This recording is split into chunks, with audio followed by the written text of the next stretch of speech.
Hey guys, welcome back to another video. Today I'm going to be showing you my 3-step process in order to paint anything in watercolor.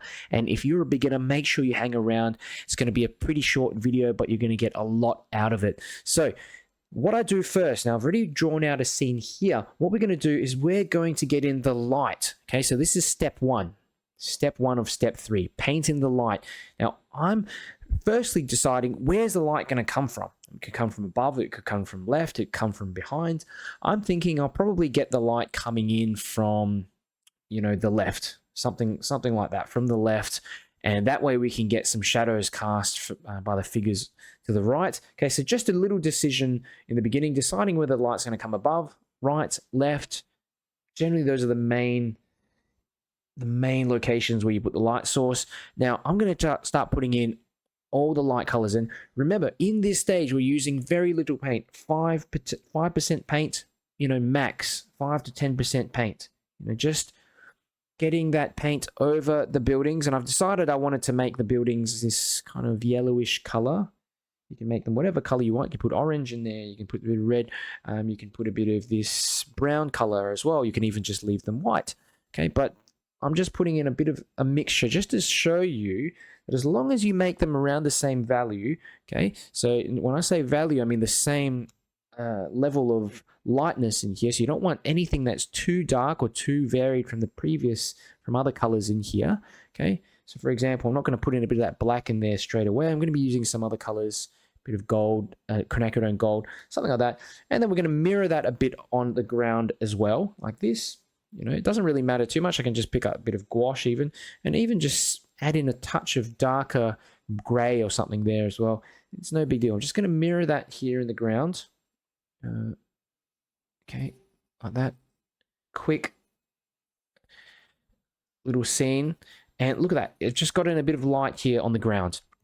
In the sky, we've got light in the sky because it's daytime. So we're going to need to put in a bit of blue up in the sky, assuming that we're going to portray a nice sunny day. We've got all this sunlight, golden sunlight on the building, so it does make sense in this case to have a light blue color in the sky, or just like something to imply a nice sunny day like that. And I'm just again cutting around those buildings, but if it goes into the buildings a little bit, it's no big deal as well. And the paint, again, it's just the same 5 to 10% concentration of paint and 90% water.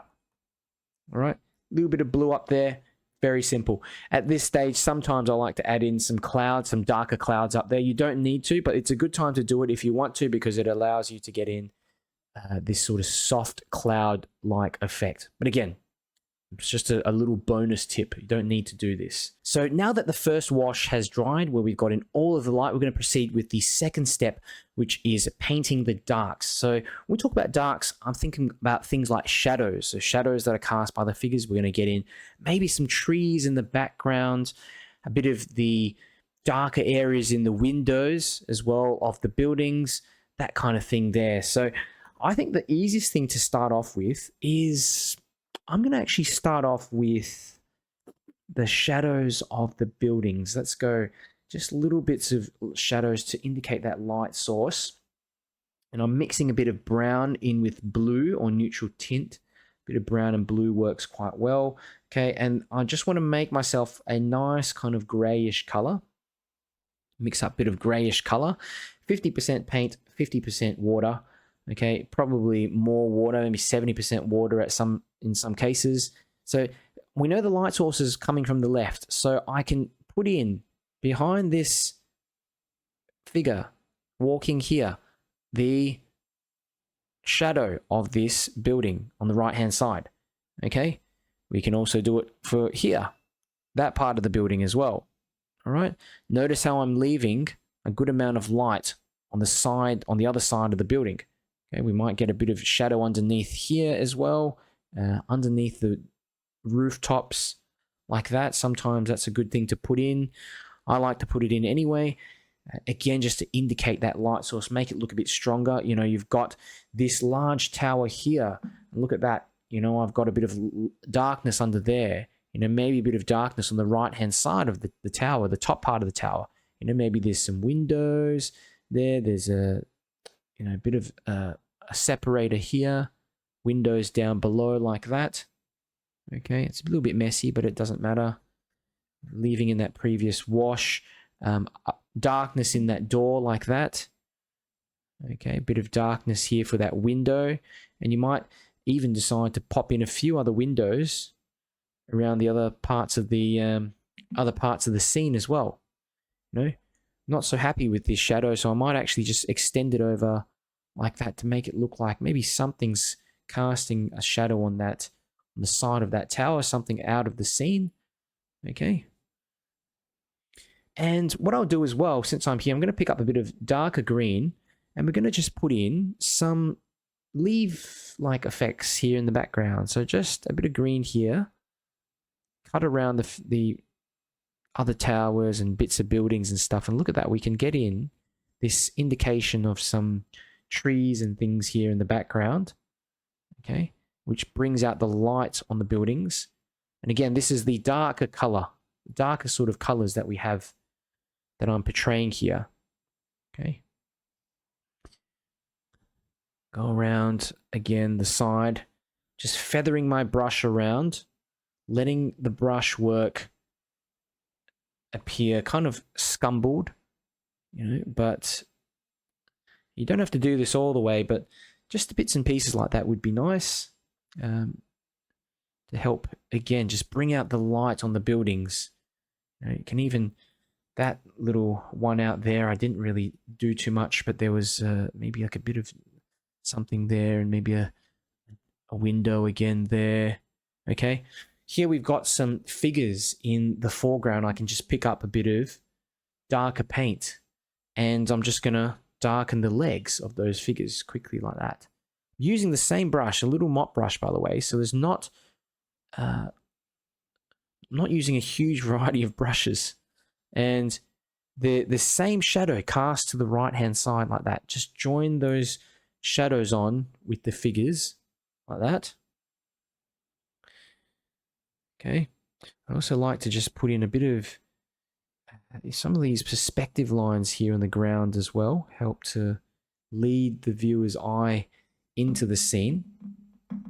Okay, and that's it. Your second step is pretty much done, which leaves the final step. And the final step, I mean, it's mostly done already for this little sketch, but it's just bringing out the final little highlights and dark areas. So for example, here I might think, oh, I want some extra darkness showing through on the windows. Okay, so I can just pick up a smaller, this is like a smaller round brush. It's going to help. It's going to help because the bristles don't move around as much as on the mop brush. Okay, bit more darkness in areas. Even here, this little archway, you might want to emphasize the darkness there too. You know, how about the legs? You might think the legs didn't come through as dark before in the figures, so you might want to just, you know, darken them down a little bit like that. Okay, it's up to you. You've also got, you know, little windows on these this tower that you might want to darken a bit further, create some extra contrast. This is your opportunity to bring out those little, tiny little bits of detail, you know, even the hair of the figures like that. Maybe these figures have some hair and you just want to get in a bit of something going on there like that. Okay. And I always like to just change the clothing around a bit, you know, maybe pop in a bit of yellow or something for this one. You know, another figure, I can just pick up a bit of blue and drop that blue in for that one there as well, without making that head too big. Sort of smudge that around, but that's no big deal. Okay, so there we have it. It's a very simple 3-step process. It's a short video, and if you follow this 3-step process, you can always end up with nice vibrancy, sharpness in your paintings. You always be able to tell where the light is coming from, and all you need is basically just 2 washes. So if you have any questions, let me know down below in the comments. I'll get back to you. If you enjoyed the video, do me a big favor and click the like button, share it with a friend as well. It just helps me to get the video out to more people. And if you want to see more of these tutorials and longer workshops, make sure you subscribe. Hey there, if you really want to level up your watercolor skills, feel confident and relaxed when you're painting, and just be proud to show your friends and family the beautiful paintings you create, check out my 70-course Watercolor Essentials program in the video description. I also have a Patreon with up to 84 exclusive premium courses. You can sign up and cancel at any time. The link is also below in the description.